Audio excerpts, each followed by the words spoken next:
Assalamualaikum warahmatullahi wabarakatuh. Kami dari kelompok 3 akan mempresentasikan hasil kerja kelompok kami. Di sini kami akan membahas pelanggaran etika profesi dalam skandal manipulasi laporan keuangan PT Garuda. Next.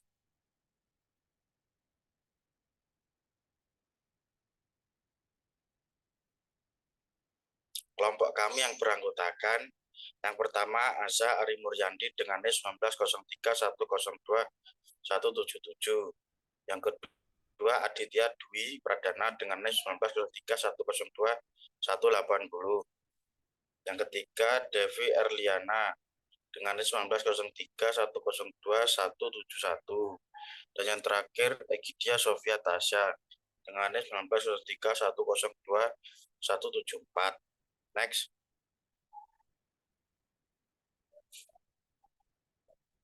Yang pertama, laporan keuangan adalah ringkasan dari transaksi-transaksi keuangan yang terjadi selama satu periode atau tahun buku yang menggambarkan kondisi keuangan dan hasil usaha sebuah perusahaan. Laporan keuangan dibuat dengan tujuan untuk memberikan informasi posisi keuangan, kinerja, dan perubahan posisi keuangan suatu perusahaan kepada pihak yang berkepentingan dalam pembuatan pengambilan keputusan. Selanjutnya, seorang praktisi akuntansi memiliki tanggung jawab untuk mengungkap semua informasi yang relevan secara adil dan objektif yang diperkirakan dapat mempengaruhi pemahaman pihak pengguna laporan keuangan yang disampaikan. Namun dalam prakteknya, banyak praktisi akuntansi yang dengan sengaja memanipulasi atau memalsukan laporan keuangan dengan tujuan agar kinerja perusahaan terlihat baik di mata para pemegang saham dan pemangku kepentingan. Manipulasi laporan keuangan merupakan skandal yang cukup menjadi sorotan di kalangan masyarakat global maupun nasional.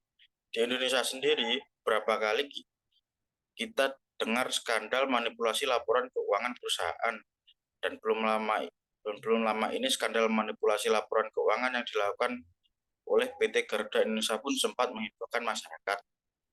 Selanjutnya akan dilanjutkan oleh teman saya.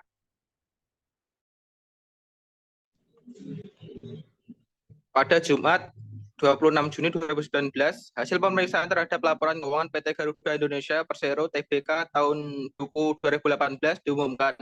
Dari hasil pemeriksaan ditemukan adanya pelanggaran dalam pelaksanaan audit laporan keuangan PT Garuda Indonesia. Hal tersebut menyebabkan PT Garuda Indonesia dikenakan sanksi oleh Kemenku, OJK, dan BEI. Skandal ini pertama kali terungkap ketika dua komisaris Indonesia yaitu Karl Tanjung dan Doni Oskaria menolak untuk menandatangani laporan keuangan tahun 2018 pada saat rapat umum pemegang saham atau RUPS karena mereka menganggap terdapat kejanggalan serta penyusunan laporan keuangan tersebut tidak sesuai dengan pernyataan standar akuntansi keuangan atau PSAK. Laporan keuangan tersebut menunjukkan bahwa PT Garuda Indonesia berhasil mendapatkan laba bersih sebesar 809,84 ribu dolar atau jika dirupiahkan sekitar 11,33 miliar. Di mana hal tersebut berbanding terbalik dengan kondisi keuangan pada tahun 2017 yang mengalami kerugian sebesar 216,5 juta dolar. Kejanggalan tersebut diketahui berasal dari akun pendapatan lain-lain yang menunjukkan angka sebesar 278,81 dolar yang berarti bahwa terdapat kenaikan hampir 14 kali lipat dari pendapatan lain-lain pada tahun 2017 yang hanya sebesar 19,7 juta dolar. Next.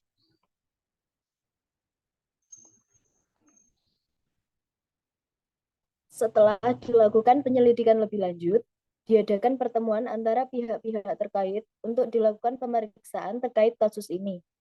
Pada 8 Mei 2019, Mahata Aero Teknologi atau MAT akhirnya membuka suara akibat terseret juga dalam kasus ini. MAT menjelaskan bahwa mereka melaksanakan kerjasama dengan PT Garuda Indonesia terkait layanan konektivitas. Pihak MAT mencatat utang sebesar 239 juta dolar karena belum melakukan pembayaran kepada Garuda Indonesia. Sedangkan pihak Garuda Indonesia mencatat kerjasama tersebut pada akun pendapatan. Sehubung dengan hal ini, terlihat jelas adanya penyusupan kepentingan oleh Garuda Indonesia untuk meningkatkan labanya. Pasalnya, jika kontrak tersebut tidak dicatat dalam akun pendapatan, maka maskapai tersebut harus mencatatkan rugi sebesar 244 juta dolar. Pencatatan pendapatan lain-lain pada laporan keuangan PT Garuda Indonesia itu termasuk ke dalam bentuk kecurangan dalam keuangan. Kecurangan dalam keuangan atau yang biasa dikenal dengan istilah financial shenanigans adalah tindakan penipuan yang dirancang untuk menyembunyikan kinerja atau kondisi keuangan perusahaan yang dilakukan oleh manajemen. Sehingga investor akan mengira bahwa pendapatan perusahaan meningkat, arus kas lebih kuat, dan posisi keuangan aman. Menurut Skillit dan Perler dalam bukunya yang berjudul Financial Shenanigans, How to Detect Accounting Gimmick and Fraud in Financial Reports. Kecurangan dalam keuangan terbagi menjadi 3 kategori, yaitu kecurangan manipulasi laba, kecurangan arus kas, dan kecurangan menggunakan matriks kunci.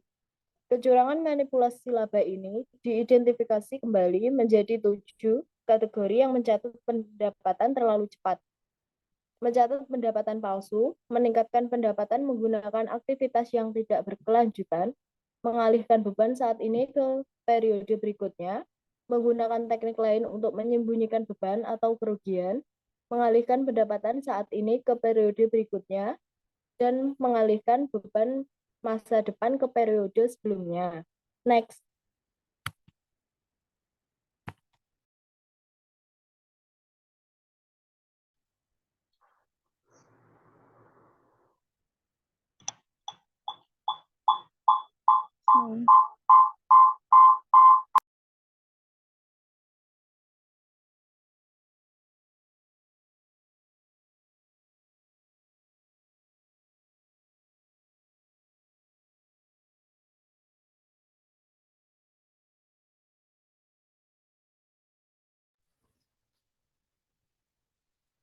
Selanjutnya yaitu etika merupakan salah satu unsur utama dari profesi yang menjadi landasan bagi akuntan dalam menjalankan kegiatan profesional.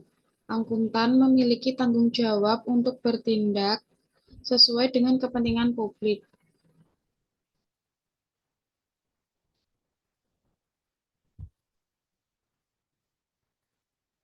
Kode etik akuntan profesional ini merupakan adopsi dari Handbook of the Code of Ethics for Professional Accountants 2016 edition yang dikeluarkan oleh International Ethics Standard Board for Accountants of the International Federation of Accountants. Secara umum, 5 prinsip sadar kode etik profesi yang harus dipatuhi oleh setiap organisasi profesi yang bersifat nasional.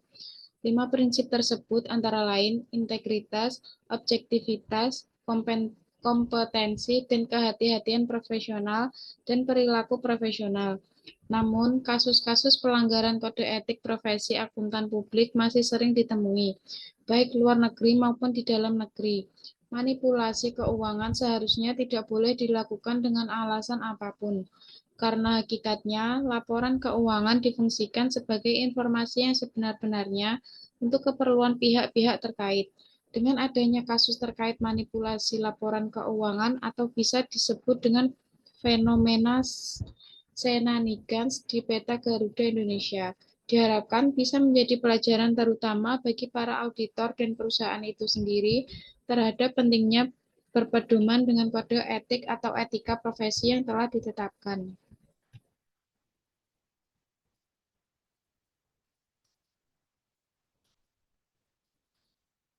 Sekian presentasi dari kelompok kami. Bila ada kurang lebihnya, kami mohon maaf. Assalamualaikum warahmatullahi wabarakatuh.